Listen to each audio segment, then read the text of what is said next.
Hola, bienvenido a Pláticas sobre Ruedas. Gracias por estar aquí y no olvides suscribirte. A nivel mundial se ha tenido un progreso impresionante en el incremento de las energías renovables, siendo China el que más ha avanzado en este rubro, seguido por Estados Unidos, Brasil, Alemania e India. Esto es alentador, sobre todo por los efectos del cambio climático, que ahora son más notorios. La realidad es que las energías renovables por sí solas no serán suficientes para reducir las emisiones de CO2 al ritmo necesario, para lo cual a muchos científicos en el mundo les ha surgido esta pregunta: ¿y si pudiéramos evitar que las emisiones de carbono ingresen a la atmósfera en primer lugar? Es decir, que jamás lleguen al aire, capturando todas estas emisiones antes de que se dispersen desde las fuentes de contaminación como las centrales eléctricas de carbón, diésel o cualquier combustible fósil. O bien, una fábrica de cemento y antes de que lleguen a la atmósfera, capturarlos para almacenarlos bajo tierra o aún mejor, encontrarles un uso diferente. Capturar el carbón es posible y después se puede almacenar, o bien, otro nombre que podría recibir es secuestrar el carbón. Esto no es un concepto nuevo, lo que sucede es que nunca ha sido muy popular, pero actualmente muchas empresas están planificando construir instalaciones que puedan capturar CO2, siendo la tecnología que podríamos ver en el corto plazo, debido a que se están haciendo más comunes y más populares. Ahora me surge una nueva pregunta: ¿es esta tecnología lo que realmente necesitamos? ¿O cuál es el impacto que estas tecnologías pueden tener? ¿O simplemente esta tecnología es una excusa para seguir utilizando combustibles fósiles, dejando que las industrias altamente contaminantes salgan del apuro y puedan continuar contaminando? Es hora de descubrir la verdad en este video. El sector energético es el responsable de 3/4 partes de todas las emisiones de gases de efecto invernadero, y si queremos tener alguna posibilidad de alcanzar los objetivos que están establecidos en los diferentes tratados, acuerdos mundiales, para reducir todas estas emisiones, lo más importante es que estas industrias comiencen a reducir sus gases de efecto invernadero y enfoquen todos sus esfuerzos para descarbonizarse. Idealmente, sería hermoso poder cerrar todas las plantas de combustibles fósiles y reemplazarlas inmediatamente con alternativas renovables, pero esto no es posible en el mundo real. Lo que se tiene que hacer es una transición ordenada y gradual. Esto significa que nos quedaremos atrapados por varios años con algunas fuentes no renovables en la generación de energía por un tiempo, sin importar qué es lo que hagamos. Pero esto no significa que estemos obligados a dejarlas contaminar sin restricciones, o sin que se haga algo para descarbonizarse. Aquí es donde entra el secuestro de carbono o captura de carbón, antes de que lleguen a la atmósfera, para después enterrar sus emisiones bajo tierra por un tiempo, reduciendo la presión que le ponen al ambiente y dando tiempo hasta que descubramos cuál sería la mejor manera de avanzar, actuar o cómo ocupar este CO2 almacenado. Actualmente, la crítica más grande a la captura de carbón para su uso y almacenaje, o CCUS, por sus siglas en inglés, es que es una excusa para que las industrias puedan seguir contaminando, sobre todo en este momento cuando es crítico actuar para avanzar hacia adelante y combatir la crisis climática. Pero a pesar de estas críticas, el IPCC, o Panel Intergubernamental sobre el Cambio Climático, ha clasificado a la CCUS como una necesidad para combatir la crisis climática, y no solo como una opción, y deben de usarse en conjunto con las nuevas tecnologías de energías renovables y de eficiencia energética. La CCUS, las energías renovables y la eficiencia energética se han convertido en las principales armas en la lucha contra la crisis climática. Y esto sucede porque el 90% de las emisiones generadas de cualquier proceso industrial a gran escala se podrían capturar siempre y cuando estén en altas concentraciones.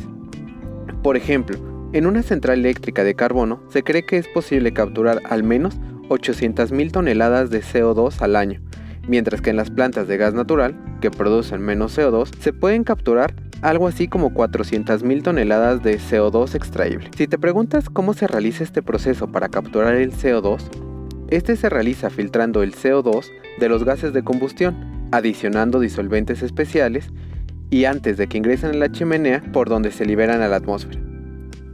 Otro proceso implica aspirar el CO2 que sale de la chimenea y capturarlo directamente del aire. Las CCUS han estado funcionando durante algún tiempo, aunque parece un concepto avanzado. La idea viene desde 1938, pero el primer proyecto importante para capturar el CO2 se llevó hasta 1972 en Texas. Y no fue hasta 24 años después para que surgiera la primera solución combinada de capturar el CO2 y almacenamiento del mismo en el mar del norte de Noruega. Entonces, esta teoría ha existido durante casi un siglo, pero el progreso ha sido demasiado lento. Según la Agencia Internacional de Energía, se habla de que en el mundo solo existen 18 instalaciones de CCUS a gran escala y se han instalado en diferentes tipos de industrias, no solo en plantas de generación de energía con carbón. Y en total capturan 33 millones de toneladas al año de CO2. Esto suena mucho, pero ¿realmente lo es?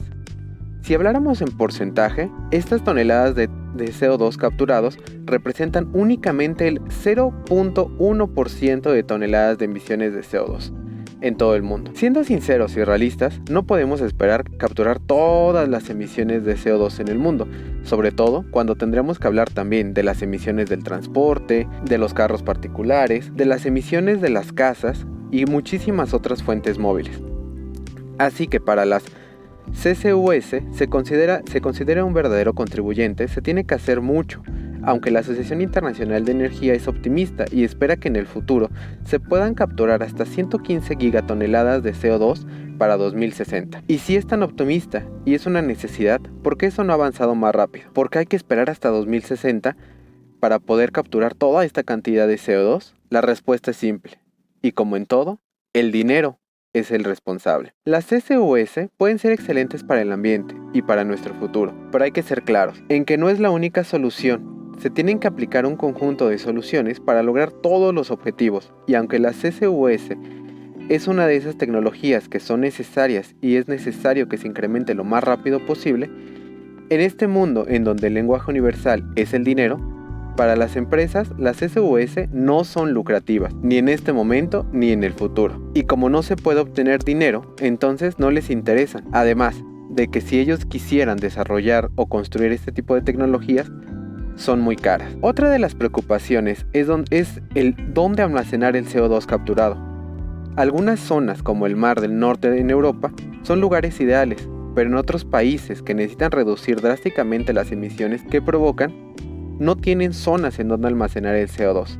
Algunos críticos argumentan que enterrarlo bajo tierra es demasiado arriesgado porque podría escaparse y llegar al aire o a la tierra. Además de que los sismos representan otro problema. Pero bueno, ¿y cuánta cantidad se necesita capturar? Los informes dicen que se necesitan capturar hasta 10.000 gigatoneladas a nivel mundial. Pero el Imperial College habla de 2.700 gigatoneladas y que estamos en camino para lograrlo, de acuerdo al progreso actual, pero recordemos que solamente nos quedan 7 años para tomar decisiones decisivas para poder hacer un cambio real y que no estemos trabajando ya cuando no se pueda hacer nada. Algunas de las formas de utilizar el CO2 almacenado y ganar dinero es convertirlo en productos que puedan ser utilizados por otras industrias como las industrias químicas o las industrias de los combustibles, también en las extractivas del petróleo. Existen algunas startups como el Climeworks de Suiza que capturan directamente el CO2 del aire, eliminándolo y vendiéndolo a las empresas fertilizantes o a fábricas de bebidas carbonatadas. También se ha investigado el uso del CO2 en la construcción, siendo un agregado sólido de la mezcla de concreto. Su adición no necesita utilizar mucha energía y también se puede mezclar con el hormigón húmedo para ayudar a reducir el uso de los cementos debido a que el CO2 con el agua y el calcio forman carbonatos de calcio sólidos. Estos reducen la cantidad de cementos a utilizar en la construcción, sobre todo en los pisos y en las paredes, quedando secuestrado dentro de los muros o del piso durante toda la vida útil de la estructura, reduciendo así la huella de carbón utilizada en la producción de hormigón. Y también en otros países como en Estados Unidos existen los incentivos fiscales, en donde por cada tonelada métrica de CO2 capturado y almacenado de las empresas, tienen que pagar menos impuestos. Estados Unidos y Europa están siendo los pioneros en el desarrollo de este tipo de tecnologías. Por ejemplo, en Europa, los gigantes energéticos como Shell, Total y Equinor han presentado planes para construir la primera red de captura de carbono y almacenaje del mundo, frente a las costas de Noruega, y estiman que pueden capturar hasta 5 millones de toneladas de CO2 al año. Explican que gracias al agua salada con la que se mezclarían las emisiones en el sitio de almacenaje, provocarían una reacción en el CO2 una vez inyectado, formando materiales sólidos que evitarían una posible fuga o reingreso a la atmósfera. Con esta planta se podrían recolectar emisiones de toda Europa y en centrales de captura que estén lejos del mar se puedan transportar en contenedores especiales con aminas. para después ser transportados hasta la isla Virgen, en donde se almacenaría temporalmente antes de ser inyectado. Como habíamos mencionado, capturar CO2 es mucho más fácil en altas concentraciones. Por ejemplo, en una central eléctrica, el 10% o 20% del gas que sale de las chimeneas es CO2, pero cuando llega al aire, la concentración se dispersa y pasa a ser del 0.04%. Esto es muy difícil de capturar.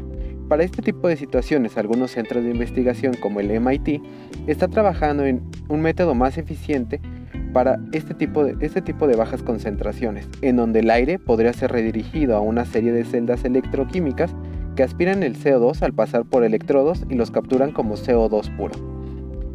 Finalmente, podemos reducir a las CCUS como una necesidad, pero que lamentablemente cuestan muchísimo dinero. Y por eso no han evolucionado a una velocidad acelerada como deberían de ir. Y aunque no es una solución definitiva y tampoco es la única solución porque deben de utilizarse con otras soluciones en conjunto, sí es una solución que permitiría ganar un poco de tiempo antes de que ya no se pueda hacer nada por este planeta. Se necesita avanzar hacia un mundo descarbonizado y no será fácil hacerlo por la dependencia que tenemos de los combustibles fósiles. Pero ya estamos en camino. Para que suceda es una cuestión de compromiso, sobre todo de los países y un compromiso propio. Esto para que suceda más rápidamente y podamos conservar lo que nos queda de este planeta y, de ser posible, irlo restaurando poco a poco. Gracias por haber visto el video hasta el final. No olvides suscribirte y dejar un like. Si tienes alguna idea, alguna inquietud o algún tema que quieras platicar, déjanos un mensaje, ya sea en este video o en alguna de nuestras redes sociales.